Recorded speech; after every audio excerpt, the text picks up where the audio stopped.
성도 여러분들께 질문 하나 보내드리고 싶습니다. 자, 여러분들이 만나보신 수많은 사람들 중에 가장 높은 사람이 누구십니까?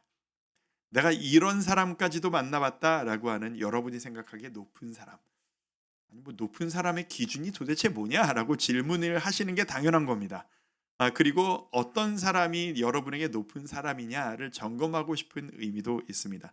여러분의 기준으로 보셨을 때 여러분이 인정하는 여러분이 되고 싶은 그런 자리에까지 올라간 그런 높은 사람. 그래서 사람마다 생각하는 높은 사람의 기준은 다 다양하고 다를 것이라고 생각합니다. 만약에 권력을 중시하시고 그 힘을 중시하시는 분이라면 뭐 대통령이나 관직에 있는 분들이나 그런 힘을 가지신 권력을 가진 분들이 여러분들에게는 높은 사람으로 인식되어지실 거고요. 얘기를 들으시는 순간 뭐 사람들의 인기나 아니면 또 명성, 인정을 중요시 여기는 분이 있으시다면 뭐 연예인이나 스포츠 스타 같은 사람들을 떠올리는 분들도 있으셨을 것입니다. 만약에 재정이나 어떤 좀 물질의 풍성함을 추구하시는 분이시라면 돈을 크게 많이 번 사람들, 성공한 사람들, 뭐 재벌 같은 사람들이 여러분에게는 큰 사람이라고 여겨질 수도 있겠습니다. 그런 사람들 중에 여러분이 인정하시는 높은 사람을 여러분이 만나셨을 때 여러분은 그런 사람들을 어떻게 대하셨습니까? 여러분이 되고 싶은 그런 분들 앞에서 여러분은 어떤 태도를 갖게 되시던가요? 제가 그 십몇 년 동안 사람들이 정말 많이 모이는 큰 교회에서 부목사로 사역을 하다 보니 정말 다양한 직종의 다양한 계층의 성도님들을 만날 기회가 꽤 많이 있었습니다. 정말 꽤 높은 권력, 모든 사람들이 허리를 숙이는 그런 권력을 가진 성도님들도 계셨고, 우리나라 최고의 대기업에 손꼽히는 자리에 있는 그런 분들의 직장에 가서 그분들을 만나본 적도 있었습니다. 세상에서는 다들 큰일 하시고 모두 이렇게 고개를 숙이시는 그런 분들이시죠. 근데 정작 목사로서 제가 그분들을 만나러 갔을 때 그렇게 큰 감흥은 없었던 것을 기억합니다. 왜냐하면 제가 그 자리에 가고 싶은 욕구가 전혀 없었기 때문이죠. 뭐 직장에 찾아가서 그분들 저에게는 너무 소중한 성도님이었을 뿐이니까 그냥 성도님을 뵙고 싶어서 직장에 찾아가서 그분과 대화를 나누고 있으면 그분 주위에 있는 직장 모든 분들이 그 성도님을 대하는 태도가 너무 저와 다른 거예요. 어쩔 줄 몰라 하고 고개를 숙이시고 한마디 하면 "네 알겠습니다."라고 하시는 그 모습을 바라보면서 '아 이분들과 내가 이 성도님을 대하는 태도가 좀 다르구나. 내가 이것을 추구하지 않기 때문에 나는 사랑하는 마음만 있고 그 이상 뭐는 없는 것이로구나.' 뭐 이런 생각을 제가 했던 적이 있었습니다. 그럼 저는 어떠냐? 저는 목사이고 제가 추구하고 성장하는 모든 바가 이쪽에 있기 때문에 제가 되고 싶고 저에게 높고 큰 분들은 누구냐? 다 큰 목사님들이십니다. 좀 큰 존경스러운 그리고 평생을 주님께 사역하는 그 종의 자세로서 세상과 타협하지 않고 그 중심을 지키신 그 목사님들을 뵈면 뭐 세상에서 높은 사람들 만나 봬도 저는 하나도 위축되고 뭐 그런 게 하나도 없는데 그 목사님들을 1대1로 뵈면 뭐 어쩔 줄을 모르겠는 경험들을 저는 정말 많이 하게 됩니다. 저에게 가장 큰 목사님이 누구냐 뭐 말할 것도 없이 저에게는 사실 이찬수 목사님이 저에겐 가장 큰 어른이시고 동시에 가장 어려운 분이시기도 합니다. 뭐 18년을 뵀으니까 이제는 그래도 다른 목사님들보다는 먼저 가서 이야기도 좀 드릴 수 있고 뭐 여러 대화를 할 수 있는 제 마음을 표현하려고 애를 쓰고 있기는 합니다만 솔직히 말씀드리면 여전히 어렵습니다. 뵙기 전에 무슨 말을 해야 될까 걱정이 되고 좋은 모습만 보여드리고 싶고 그래서 초조한 마음이 생기는 게 솔직한 저의 심정입니다. 또 어떤 분을 제가 만난 적이 있었냐면 한 5년쯤 전에 그 지구촌교회 이동원 목사님 많이들 아시잖아요. 이동원 목사님과 1대1로 식사를 한번 했던 경험이 저에게 있습니다. 저와는 교단도 다르고 제가 그 교회를 다녀본 적도 없고 세대가 너무 다른 너무 큰 선배 목사님이셨는데 당시 저에게 있었던 좀 수많은 일들을 좀 이렇게 건네 들으시고 "내가 그 나이 때 그런 일을 겪어서 내가 안다. 내가 좀 격려 후배 격려 좀 해 주고 싶다."라고 하면서 사람을 건네서 저에게 연락을 주신 거예요. "밥 한번 먹자." 내가 이걸 나가도 되나. 너무 걱정을 많이 하고 만나 뵀던 기억이 있습니다. 1시간 동안 마주 앉아서 둘이서 밥을 먹고 이야기를 나누는데 정말 아무 말도 못하고 왔던 기억이 나요. 그 큰 선배 목사님 앞에서 질문하는 거에만 "네, 네 목사님, 네 열심히 하겠습니다. 잘하겠습니다." 이러고 정신없이 돌아왔던 그 기억이 저에게 있습니다. 이런 식으로 내가 존경하는 사람, 내가 되고 싶은 그것을 이루신 분들을 대할 때의 우리의 모습과 나와는 다른, 다들 보고 싶어 하지만 내가 추구하지 않는 어떤 다른 것을 이뤄낸 사람들, 이 두 사람들을 대할 때 우리의 태도가 너무 달라질 수밖에 없는 것은 사람으로서 너무 당연한 모습 아닐까 싶습니다. 그런 의미에서 여러분들께 한번 점검차 여쭤보고 싶습니다. 여러분이 지금 제 이야기를 들으시면서 여러분이 만나면 제일 떨릴 것 같다, 조바심이 날 것 같다, 초조하고 잠 못 잘 것 같다 라고 떠올리시는 인물은 누구십니까? 여러분들은 어떤 가치를 가장 추구하고 계시며 그런 사람을 만날 때 안절부절 못하실 이유는 무엇이시라고 생각하십니까? 그런 마음으로 오늘 본문을 우리 한번 쳐다보기를 원합니다. 오늘 창세기 47장입니다. 오늘 본문을 보시면 지난주에 나눴던 이야기에 이어서 이 야곱과 그 야곱의 아들들이 이 바로 왕을 만나는 장면을 오늘 우리는 볼 수 있게 됩니다.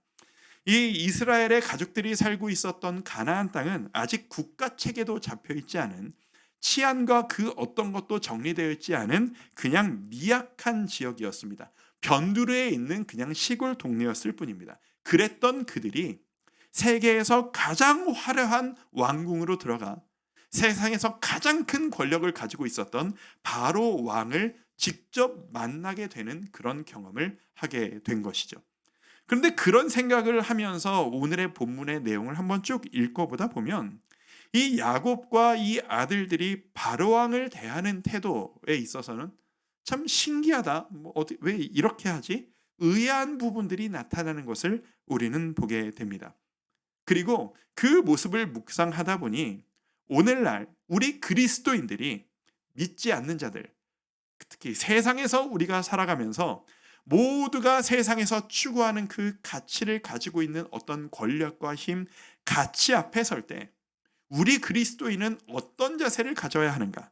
그것들을 한번 생각해 볼 수 있겠다라는 생각을, 그 묵상을 하게 되었습니다. 오늘 그 이야기를 여러분들과 나눠보고 싶습니다. 세상 앞에서는 그리스도인의 자세입니다. 자, 자막을 보시고 1번 같이 한번 읽어보실까요? 자, 시작. 우리는 나그네임을 기억하자.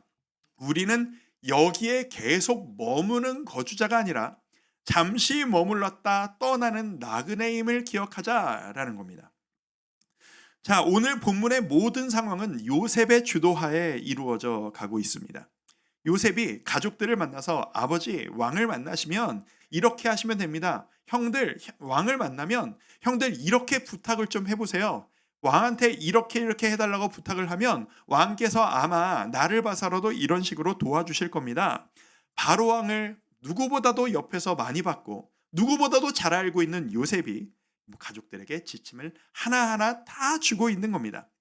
그런데 이 지침을 듣고 바로왕 앞에 나아가선 이 아들들의 단어 사용을 보면 이들이 이런 표현을 쓰는 것이 참 의미심장하다라는 생각을 하게 됩니다. 자, 지금 요셉에게는 목표가 있습니다. 요셉의 목표는 뭐냐? 이 백몇십 명이 되는 우리의 가족들 모두가 이 애굽 땅으로 이주를 해서 땅을 받아서 살 수 있도록 하는 것이 이 요셉의 목표였습니다. 이스라엘 사람들의 직업이 뭐였는지 아세요? 이 당시에 양치기입니다. 우리가 양치기, 목자 이야기를 너무 많이 하잖아요.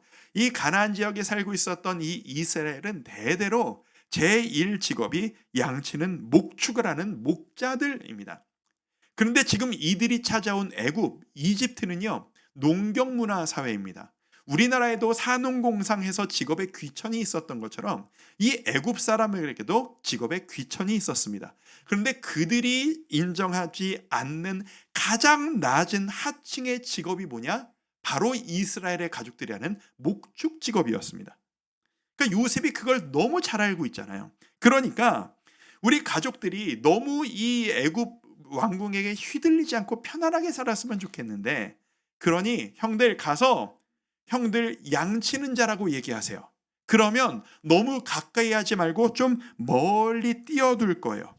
그리고 고센 땅을 달라고 하십시오. 고센 땅이 어디냐 하면 그 왕궁에 있는 애굽 사람들이 모여 사는 곳에서 멀리 떨어져 있지만 너무나도 중요하고 살기 좋은 군사적으로 요충지이기까지 한 그 땅이 바로 고센이에요. 그 땅을 받고 싶어 하는 겁니다. 간섭에서도 자유하고 좋은 환경에서 살 수 있도록 말이죠. 그리고 그 요셉이 원했던 대로 바로 왕이 진짜로 그렇게 배려를 해줍니다. 그래, 주마, 너희 가족들 그 땅에서 살아라. 자, 그 대답을 어떤 식으로 하는지 한번 보시겠습니까? 창세기 40장 6절을 우리 같이 한번 읽습니다. 시작. 애굽 땅이 내 앞에 있으니 땅의 좋은 곳에 내 아버지와 내 형들이 거주하게 하되 그들이 고센 땅에 거주하고. 자, 여기 말씀의 표현을 보시면 이게 지금 바로 왕이 한 이야기거든요. 바로 왕이 이야기하길 네 아버지와 네 형들이 거주하게 하되, 거주라는 단어를 씁니다.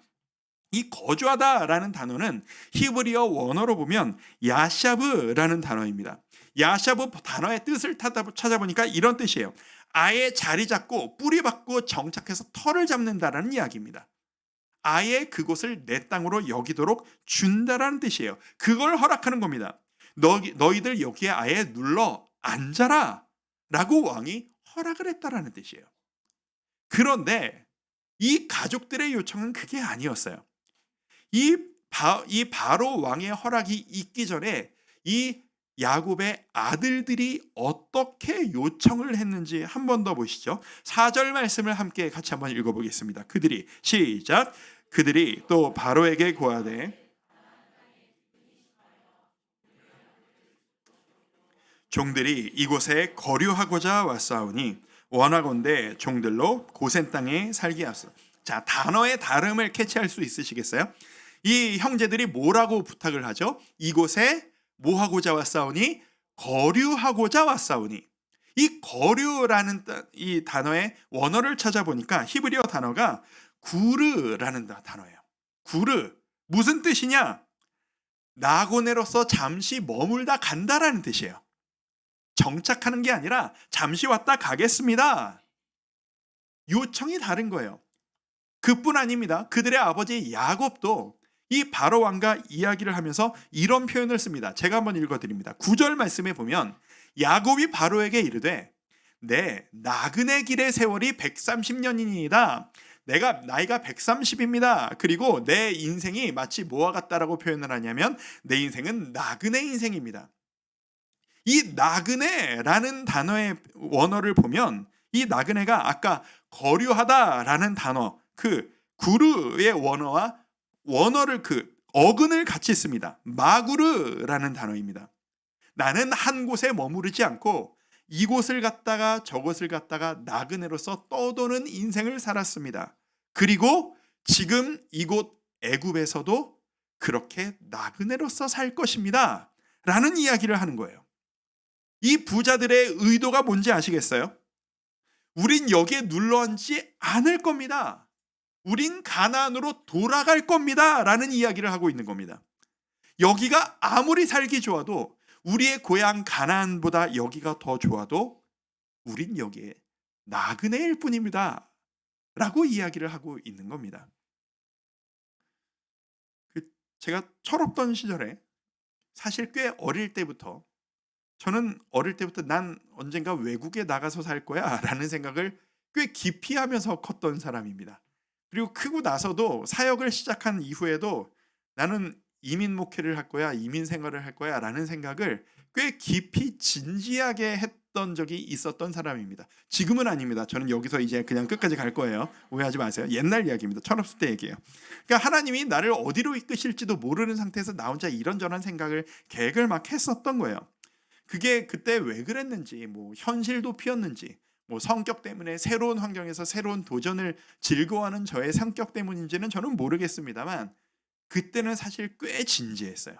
그러다 보니 사역을 하면서 성도님들이 이민을 하시는 케이스를 꽤 많이 만나게 되고 이미 목회를 하시는 선배님들의 이야기를 꽤 귀 기울여서 많이 듣고 마음 정리를 꽤 깊이 했었던 편입니다. 그러면서 저도 많이 꿈꿨었던 것 같아요. 아, 이런 식으로 저희 나라에 건너가면 이런 식으로 되는구나. 영주권을 얻으려면 어느 정도 시간이 걸릴까? 내가 나중에 아이들이 생기면 아이들이 시민권을 가지려면 가서 빨리 넘어가서 거기서 아이를 낳아야 되나, 뭐 이런 식의 온갖 계산을 막 하고 앉아 있는 거예요. 그래서 하루빨리 하나님이 길을 열어주시면 좋겠다. 그때 당시에 솔직한 저의 심정이었어요. 제가 이야기를 들어보니까 모든 이민자들의 꿈이라고 하더라고요. 빨리 영주권을 얻는 것, 안정된 거처와 직업을 갖는 것, 그리고 시민권까지 얻는 것, 그 권리를 얻는 것. 그런 식으로 생각해 보면 지금 이 야곱과 가족들은 엄청난 기회가, 엄청난 길이 열린 거예요. 무슨 길이 열렸습니까? 우리 아들이, 우리 형제가 이 나라의 권력 2인자예요. 그 2인자가 우리를 돕고 있어요. 집을 주겠대요. 땅을 주겠대요. 좋은 생활을 보장시켜 주시겠대요. 가나안과 비교할 수 없는 엄청나게 화려한 말이죠. 하지만 그들은 확고합니다. 하나님이 우리에게 허락하신 우리의 거처는 이곳이 아니라 저곳 가나안입니다. 우린 돌아갈 겁니다. 성도 여러분, 저는 이렇게 믿습니다. 그리스도인으로서 이 세상을 살아가는 우리의 태도가 바로 이것과 같아야 한다고 저는 믿습니다. 베드로전서 2장 11절에 보시면 쉬운 성경으로 이렇게 이야기합니다. 함께 읽어볼까요? 사랑하는, 시작. 사랑하는 여러분, 여러분은 이 세상에서 나그네와 같은 사람들입니다. 그러므로 육신이 원하는 악한 일들을 멀리하시기 바랍니다. 여기까지만 읽죠. 자, 베드로가 성도들에게, 그리스도인들에게 뭐라고 얘기하죠? 사랑하는 여러분, 여러분들은 이 세상에서 나그네입니다. 여러분 여기 영원히 정착할 거 아닙니다. 우린 여길 떠날 거예요. 길어야 100년이에요. 그러니 세상 따라가지 마십시오. 연연하지 마십시오라는 권면을 하는 겁니다. 같은 심정으로 사랑하는 우리 주와 함께 교회 성도님들에게 이 권면 드리고 싶습니다. 성도 여러분, 세상에서 얼마나 더 많은 것을 누리고 싶어서 힘들어하고 계십니까? 혹시 가지고 있던 것을 잃어서 자존심 때문에 얼마나 힘들어하고 계십니까? 무엇을 붙잡으려고 아둥바둥 애쓰고 계시고 무엇을 잡지 못해 속상해하고 계십니까? 그러지 마십시오. 우린 나그네이기 때문입니다. 다 두고 떠날 겁니다. 길어야 100년입니다. 우린 영원히 이곳에 이렇게 머무르지 않습니다. 우리의 집은, 영원한 집은 천국, 저 하나님 나라일 뿐입니다. 그러니 이 세상에서 여러분이 연연하시고 자존심 세우고 싶은 그 모든 가치들 사라질 뿐일 것이니 당부드립니다. 우리 그리스도인들 세상에 뛰어들어서 아름답게 살되 승리하며 세상 앞에서 멋지게 살아가시되 그 세상 가치에 너무 연연하지 마십시오. 못 잡았다고 무너졌다라고 생각하지도 마십시오. 자유하십시오. 매이지 마십시오. 왜냐하면 여러분의 진짜 영원한 집이 여러분을 기다리고 있기 때문입니다. 이 사실을 기억한다는 것만으로도 우리의 세상을 바라보는 태도는 너무나도 달라질 수 있을 것이라고 믿습니다. 한 가지 더 나아가도록 하겠습니다. 그리스도인의 자세 두 번째입니다. 같이 한번 읽어볼까요? 시작. 세상을 두려워 말자. 그리스도인이라면 세상을 두려워하지 말자라는 겁니다. 야곱이 지금 바로왕 앞에 섰습니다. 세상 최고의 권력자이자 더 중요한 의미가 있습니다. 내 아들의 그 직장으로 치면 보스입니다. 그렇죠? 제가 이 야곱 입장이라면 나라면 뭐라고 말할 수 있을까를 한번 생각을 해봤어요. 여러분도 한번 상상해 보실 수 있지 않으시겠어요? 여러분이 이 부모시라면, 이 야곱 같은 아버지시라면 내 자식이 어떤 일을 하고 있어요? 근데 이 일을 하고 있는 그곳의 최고 위의 보스를 만나는 거예요. 그분을 만났을 때 여러분 제일 먼저 무슨 말을 하고 싶으실 것 같으세요? 그분 앞에 서실 때 여러분은 어떤 태도를 가지실 것 같으세요?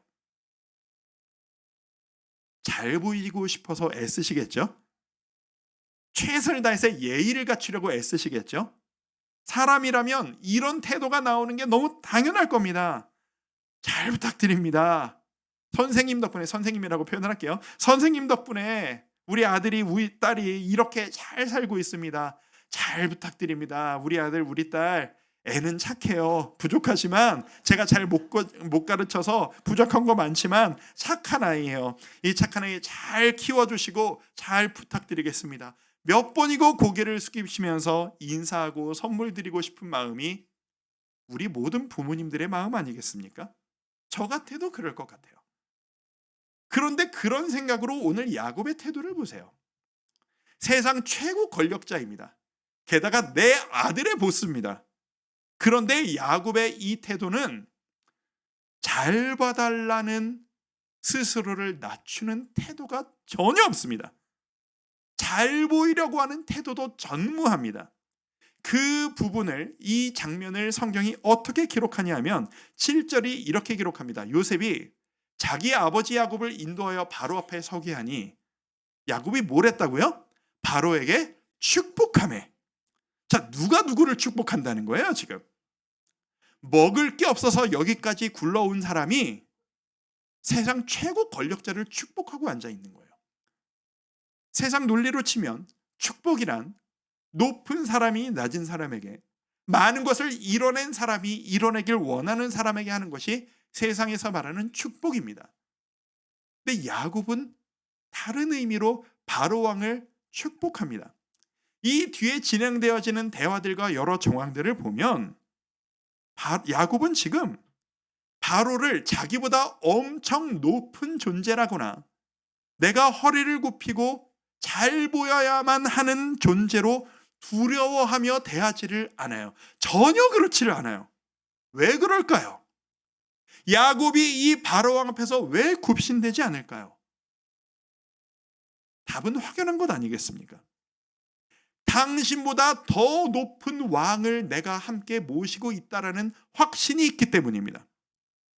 당신이 높다 하지만 당신보다 더 높은 이 세상의 창조자이자 주관자이자 왕이신 그 분이 우리 눈에 보이지 않을 뿐 지금 이 자리에 나와 함께 계시는데, 내가 가장 잘 보여야 하는 이분 놔두고 왜 내가 당신 앞에서 모든 것을 책임져 주십시오 라고 하는 듯이 고개를 숙이고 잘 보이려고 할 이유가 무엇이겠느냐?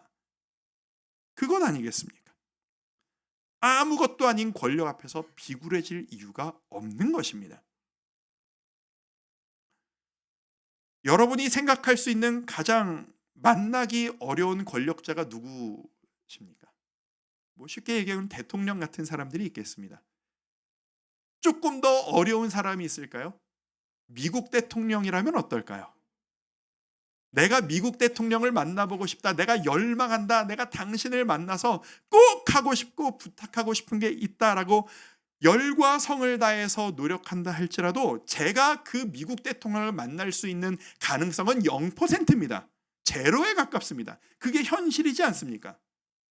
근데 우리가 너무나도 자주 있는 것, 그 미국 대통령과 비교할 수 없을 만큼 높으신 이 세상의 주관자, 권력자가 나와 함께 계시다라는 것.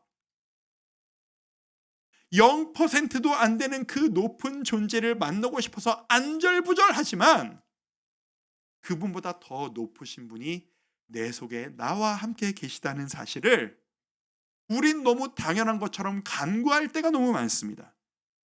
이건 보통 일이 아닌 거예요. 성도 여러분, 우리나라의 현실을 보면 안타까운 역사이긴 합니다만 이 현실이었으니까요. 중국 황제가 우리나라 왕실에게 사신을 보냅니다. 사신을 보내서 우리나라 경복궁 같은 우리나라 왕실에 들어오면 그 사신이 들고 있는 중국 황제의 서신 앞에서 안타깝지만 우리나라의 왕과 모든 대신들이 그 앞에 무릎을 꿇고 엎드려서 절을 했다라는 거 아닙니까? 이게 그 사신이 진짜 대단한 사람이어서 그런 걸까요? 우리나라 왕보다 그 사신이 대단한 사람이어서입니까? 아닙니다. 그 사신 뒤에 있는 중국 황제의 힘과 권력이 두려워서 그런 겁니다. 마찬가지입니다. 우리가 세상을 두려워할 필요가 없는 이유가 바로 여기에 있습니다. 우리는 하늘나라의 왕이신, 이 세상의 주관자이신 왕께서 이 땅에 보내신 하나님의 사신이자 동시에 그분의 아들, 딸들입니다. 나는 보잘것없지만, 나는 이뤄낸 것 없지만, 나는 능력이 없지만 내 뒤에 이 세상의 주관자가 계신 겁니다. 그런데 뭘 두려워하십니까? 무엇을 겁내하십니까? 여러분이 진짜 두려워하실 존재는 세상의 그 권력들이 아닙니다. 세상의 그 가치들이 아닙니다. 오직 하나님만이 우리가 두려워할 가장 높은 힘이시라는 것을 잊지 않는 우리 모두가 되었으면 좋겠습니다. 그리스도인이 세상을 대하는 태도 세 번째입니다. 함께 읽습니다. 자, 시작. 세상에서 신뢰받는 자가 되자. 세상에서 신뢰받는 자가 되자라는 겁니다. 자, 이 이야기가 진행된 끝에 결과적으로 이 이스라엘의 가족들은 엄청난 특혜를 누렸습니다. 이거 엄청난 특혜 아닙니까? 객관적으로 보면은요, 이 애굽 사람들이, 이집트 사람들이 이 이스라엘의 가족들에게 이렇게 큰 특혜를 줄 이유가 하나도 없습니다. 유익이 안 되잖아요. 무슨 이익이 되겠어요? 이 사람들이 이민자잖아요. 조금 더 심하게 표현해 볼까요? 이 사람은 난민 같은 가족들이에요. 먹고 살 것이 없어 살겠다고 우리나라로 도망온 사람들이잖아요. 난민들이라고요. 그런데 그 난민들에게 먹고 살 것을 주는 것도 모자라, 집을 주는 것도 모자라, 한 지역의 땅 거주 지역을 통째로 줘버렸더라고요. 그 나라의 군사 요충지인 너무 좋은 땅을 왜 줬을까요? 왜 이렇게까지 할까요? 게다가 그것뿐만이 아니에요. 이어지는 대화의 내용을 보면 이 바로 왕은 자신의 재산을 이 이스라엘 가족들에게 맡기기까지 해요. 6절에 보면 이런 표현이 나옵니다. 같이 한번 읽어볼까요? 땅에, 시작. 땅에 좋은 곳에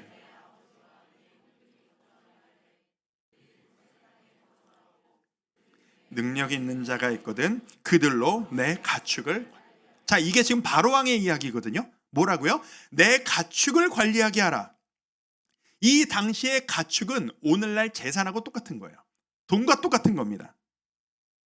지금으로 치면 내가 재산이 좀 많이 있는데, 왕이니까요, 내 자산 관리를 너희들한테 맡기니 잘 좀 내 재산을 관리해 주기를 바란다. 이거 얘기를 하고 있는 것과 똑같은 얘기예요. 처음 만난 사이예요.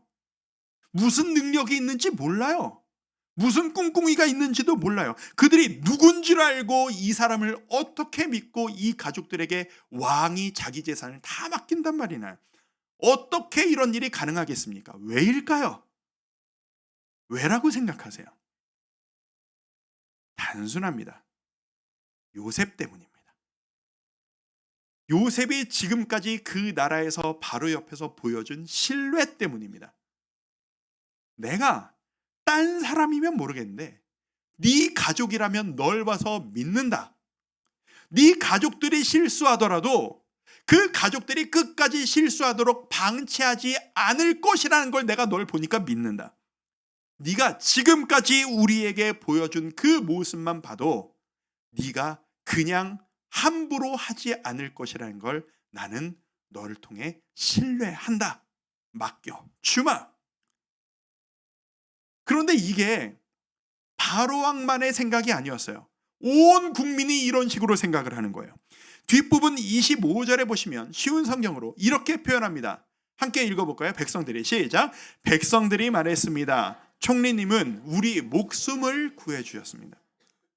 이 요셉은요, 온 국민들에게 인정받는 정치가였습니다. 모든 백성들에게 지지를 받는 행정가였습니다. 모두가 믿고 존경하는 관리였더라고요. 그 이 한 사람의 능력 때문에 온 애굽 사람들이 죽지 않고 살아났거든요. 그리고 그 과정 가운데 나라 전체가 땅이 왔다 갔다 하는 엄청난 양의 돈이 왔다 갔다 하는 내용이 오늘 본문 47장에 보면 나타납니다. 요셉이 그 모든 일들을 관리하면서 나라 땅 전체 값을 자기가 쥐고 관리하는 과정 가운데 있는데, 역사를 보면 이런 일이 있을 때 여지없습니다. 큰 돈을 중간에서 관리하는 관리들은 뒷주머니를 차기 마련입니다. 부스러기가 떨어지는 것을 자기 목으로 빼돌리는 게 동서고금을 막론하고 권력자들이 하는 짓입니다. 그런데 오늘 본문을 보면 요셉은 그 모든 돈을 바로에게 그대로 갖다 바쳤다라고 이야기합니다. 한 푼도 뒤로 빼돌리지 않은 거예요. 자기 욕심을 갖지 않은 거예요. 모두 다 나의 주인인 바로에게 갖다 바친 거예요.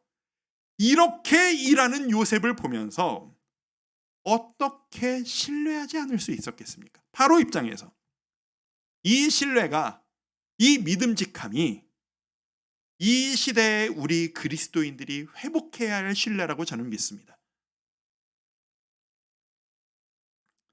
우리가 잊지 말고 꼭 기억해야 될 사실이 하나 있습니다. 성도 여러분, 세상 사람들은요, 우리가 믿음이 얼마나 좋은가를 보고 우리를 인정하지 않습니다. 무슨 말씀인지 아시겠어요?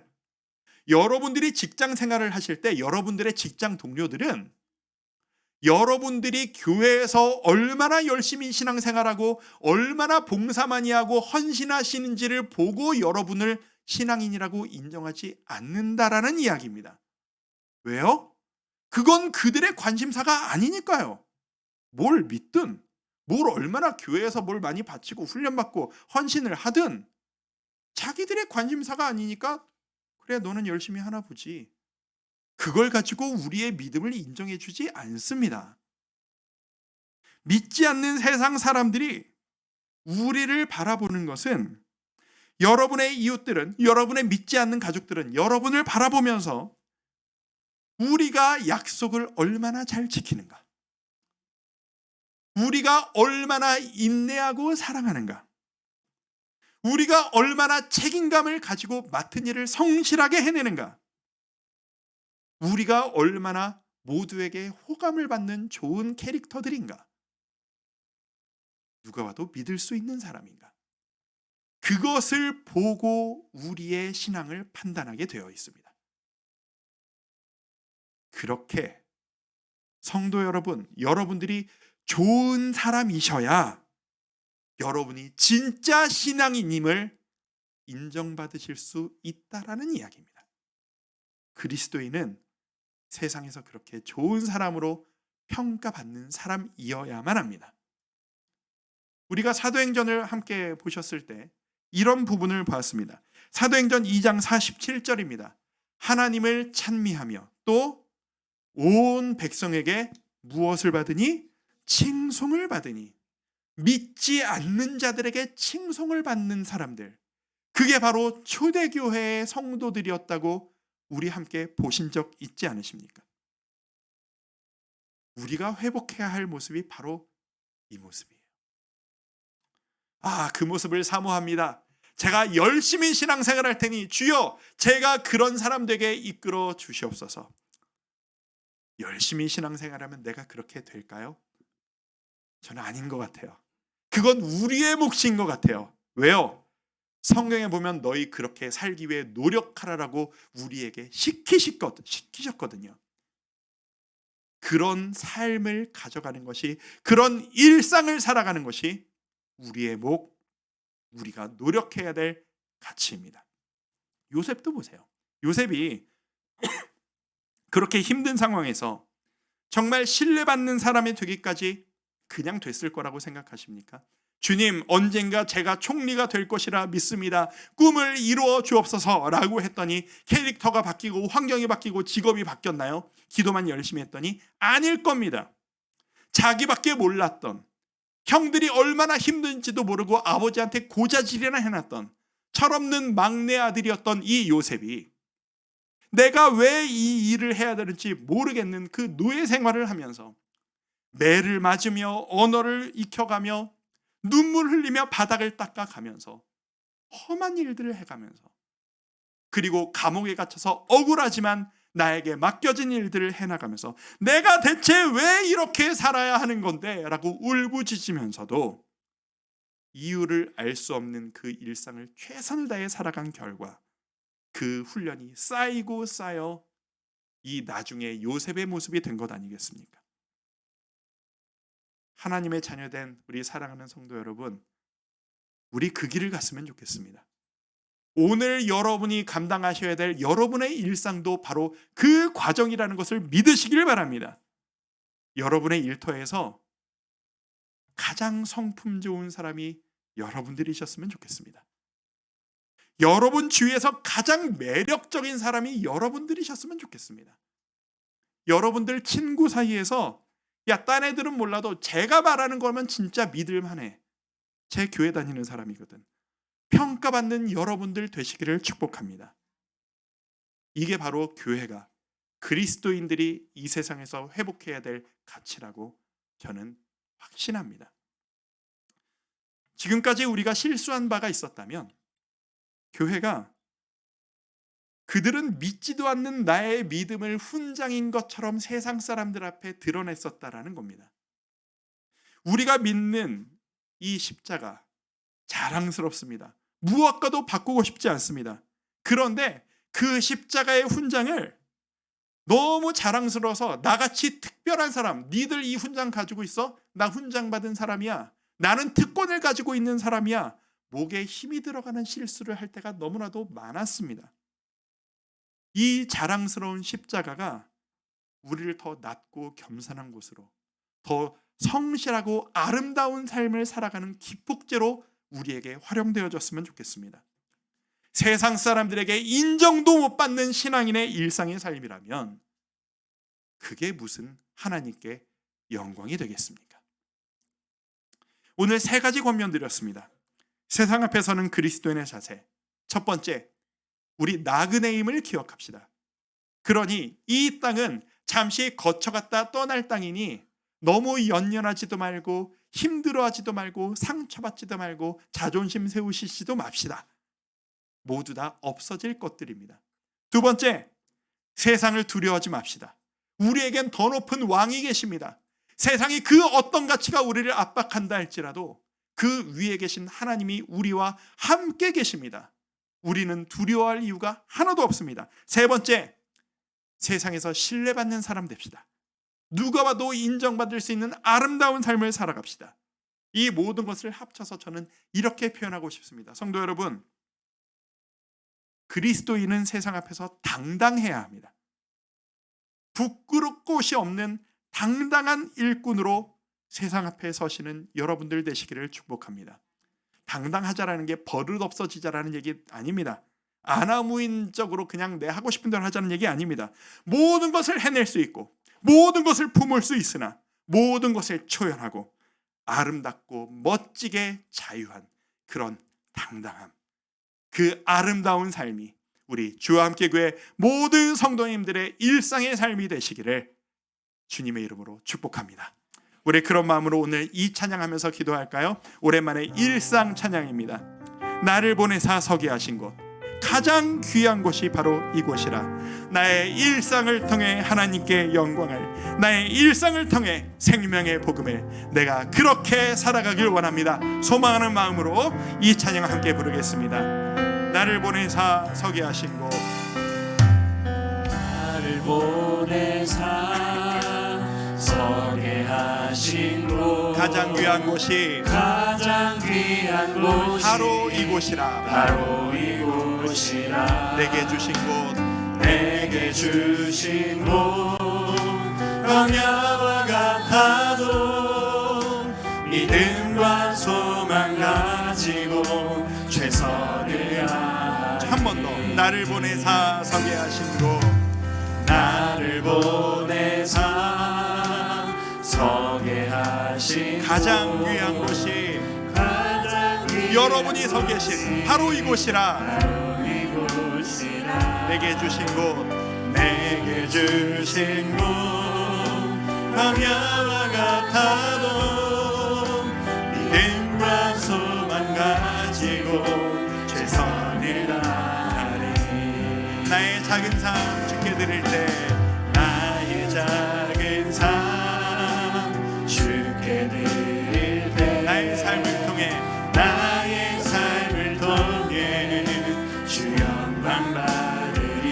맡기신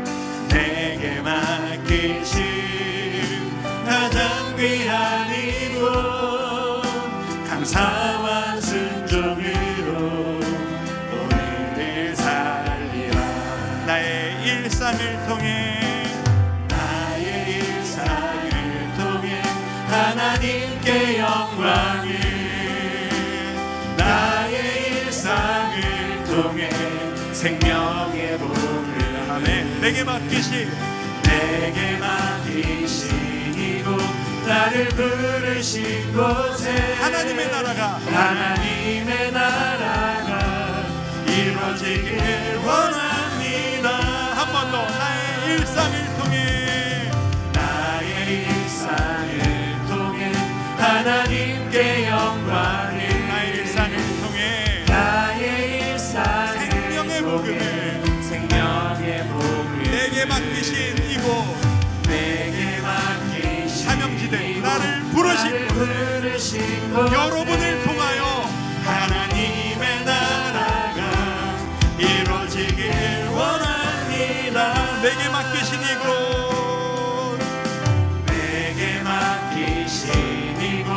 나를 부르신 곳에 우리를 통해 하나님의 나라가 이루어지길 원합니다. 우리 마음으로 한번 기도하시죠. 주님, 요셉과 같은 삶 살기를 원합니다. 야곱과 같은 당당함을 누리길 원합니다. 내가 이 세상에 그냥 지나가는 나그네였을 뿐인데 내가 여기에서 끝까지 모든 것을 붙잡고 자존심 세우고 싶은 사람처럼 연연하는 삶이 지금까지 나의 삶이었습니다. 주님, 이제부터는 어떤 것도 두려워하지 않겠습니다. 그리고 세상에서 신뢰받는 최선을 다하는 아름다운 주의 아들 딸 되길 원하오니 저에게 그 힘 허락하여 주시옵소서. 우리 마음과 함께 기도하겠습니다. 아버지 하나님, 우리에게 그 힘 허락하여 주옵소서. 아버지 하나님, 우리에게 그 은혜 허락하여 주시옵소서. 많은 것들을 갖춰야만, 내가 많은 것들을 이뤄야만 세상에서 인정받고 하나님께 영광된다고 착각했던 날들이 있었습니다. 아버지 하나님, 이제 나그네로서의 나의 정체성을 다시 한번 확인하고 주님 앞에서 나의 나아갈 길을 하나님 앞에 나는 우리가 될 수 있기를 소망합니다. 하나님, 나의 이 세상의 주인이신 왕이신 하나님께서 나와 함께 계심을 믿기에 더 이상 그 어떤 것도 두려워하지 않겠습니다. 주님의 영광하라, 주의 이끄심 바라보며 나를 완전케 하시는 아버지의 이끄심을 바라보며 나를 책임져 주실 하나님의 그 사랑 의지하며 조금 더 하나님의 영광 위에 열심히 나아가는 그런 그리스도의 자녀 우리가 되기를 소망하오니 하나님, 이겨낼 힘을 허락하여 주옵소서. 우리가 지금 빚어지는 중에 있습니다. 만들어지는 과정 가운데 있습니다. 견뎌낼 수 있도록 도와주시고 힘을 더하여 주시고 능력을 더하여 주시사 이 모든 시간을 통해 하나님께 영광이요 세상에 기쁨을 주는 아름다운 주의 자녀 되도록 이끌어 주시옵소서. 아버지 하나님, 착각할 때가 많았습니다. 주님 주시는 힘으로 더 많은 것을 누려야 영광이 되고 주님 주시는 능력으로 많은 것들을 가지고 있어야 주님께 영광이 된다고 착각했던 날들이 있었습니다. 하나님, 우리의 모든 생각을 오늘 주신 말씀 앞에 새롭게 변화시켜 맞춰나가길 원합니다. 하나님, 영원히 이곳에 머무르지 않겠습니다. 버리고 떠나갔던 것들을 위해 영원히 붙잡고 있을 것처럼 연연하지 않는 우리가 되기를 다짐합니다. 하나님, 이 세상의 그 누구보다도 높으시고 누구보다도 능력 있으신 진정한 왕이신 주님께서 우리와 함께 계신데 우리가 너무 많은 것들을 두려워했습니다. 나와 함께 계신 주님을, 그 왕 되신 주님을 인정해드리지 못한 나의 모습을 주님 앞에 회개하며 주님을 다시 한번 높여드립니다. 주님, 주님만을 바라보며 주님을 의지하며 이 세상에서 아름답게 살아가는 주께 영광 돌려드리는 믿지 않는 자들에게도 인정받는 그리스도인이 되고 싶습니다. 해낼 수 있는 능력을, 그 힘을 우리에게 허락하여 주시옵소서. 다시 한번 일어설 힘을 우리에게 허락하여 주시옵소서. 예수님의 이름으로 기도드립니다. 아멘.